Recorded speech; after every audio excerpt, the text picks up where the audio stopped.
Idea video जमात 1 से 2 के बच्चों की वालदा के लिए। अस्सलामुअलैकुम। आज की मीटिंग में आप सबका खैर मकदम है। उम्मीद है आपको पिछले हफ्ते का आइडिया वीडियो पसंद आया होगा। चलिए आज के काम की शुरुआत करते हैं। पिछले हफ्ते की हुरूफ पहचानने की सरगर्मी, पहली जमात और दूसरी जमात की वर्कशीट और पीने के पानी को साफ करने के अलग अलग और आसान तरीकों के बारे में हमने बात की थी। आपने घर जाकर बच्चों के साथ खेल खेला होगा। आपके तजुर्बात और ख्यालात के बारे में हमें जरूर बताएं। तब तक हम ये वीडियो यहाँ रोक देते हैं।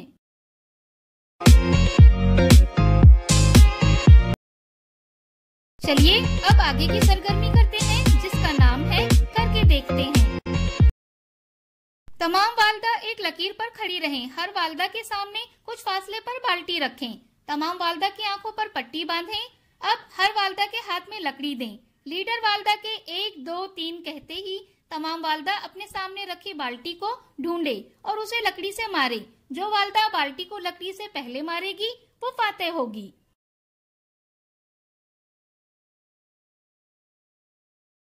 तब तक हम ये वीडियो यहाँ रोक देते हैं।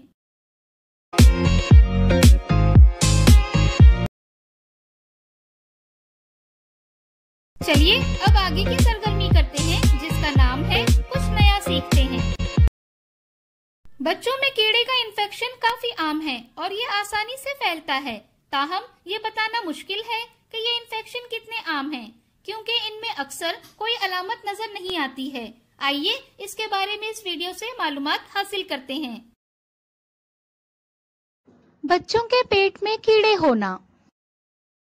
बच्चों में कीड़े का इन्फेक्शन काफी आम है और ये आसानी से फैलता है। ताहम ये बताना मुश्किल है कि ये इन्फेक्शन कितने आम है, क्योंकि इनमें अक्सर कोई अलामत नजर नहीं आती है। हर 5 में से 1 शख्स को कम से कम एक किस्म के कीड़े का इन्फेक्शन जरूर होता है और ये छोटे बच्चों में तो ज्यादा आम समझा जाता है। ज्यादातर कीड़े के इन्फेक्शन में कोई अलामत जाहिर नहीं होती या ये अलामत इतनी हल्की होती है कि इन पर ध्यान नहीं जाता। ये इस बात पर मुनहसिर है कि आपके बच्चे को कीड़े का कौन सा इन्फेक्शन है और ये कितना शदीद है। कुछ आम अलामत ये हैं जो आपके बच्चे को हो सकती हैं, जैसे भूख ना लगना, मतली, उल्टी आना और कमजोरी महसूस होने लगती है। जब कीड़ों का लार्वा फेफड़ों तक पहुंच जाता है तो दमा भी हो सकता है। तकरीबन तमाम इन्फेक्शन का इलाज मुंह से लेने वाली दवाइयों से किया जा सकता है।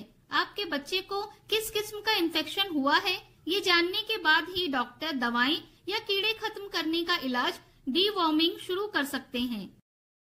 हमेशा इस बात का ख्याल रखें कि बच्चा साफ और खुश्क जगह पर खेले। अपने बच्चे को पानी वाली जगहों जैसे कीचड़, गड्ढों, झीलों या डैम के करीब खेलने ना दें। टॉयलेट इस्तेमाल करने के बाद हाथ अच्छी तरह धोएं। अगर आपका बच्चा बड़ा है तो उसे हर बार टॉयलेट इस्तेमाल करने के बाद हाथ धोना सिखाएं। बच्चे के नाखून छोटे और साफ रखें। कीड़ों के अंडे लंबे नाखूनों में फंसकर पूरे घर में फैल सकते हैं। फलों और सब्जियों को साफ पानी में अच्छी तरह धो लें। सब्ज पत्तों वाली सब्जियों को धोते वक्त खास ख्याल रखें, क्योंकि इसमें मिट्टी और धूल लगी रह सकती है। हमेशा साफ पानी पिएं। आप पानी को उबाल सकते हैं या फिल्टर कर सकते हैं। इस वीडियो का फायदा आपको कैसे हो सकता है, इसके बारे में तमाम वालदा बारी बारी ग्रुप में बताएं।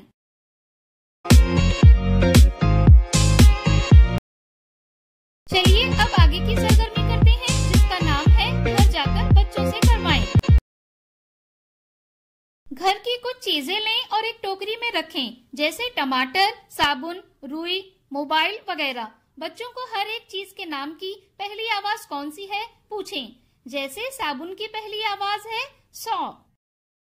इसके साथ ही पहली जमात की कौसे कज़ा में रंग भरने और दूसरी जमात की हर्फ और तस्वीर की जोड़ी लगाने की वर्कशीट घर पर बच्चों के साथ मुकम्मल करें। क्या बच्चे को इस सरगर्मी और वर्कशीट को करने में खुशी मिली? इस तजुर्बे को हमें जरूर बताएं। आज का दिलचस्प सवाल। तमाम वालिदा आपस में बात करें और सवाल का जवाब तलाश करें। आज की सरगर्मियां यहाँ पर खत्म होती है। ऐसे ही नई मालूमात और सरगर्मियों के साथ अगले हफ्ते फिर मिलते हैं। तब तक के लिए अपना और बच्चों का ख्याल रखें। शुक्रिया।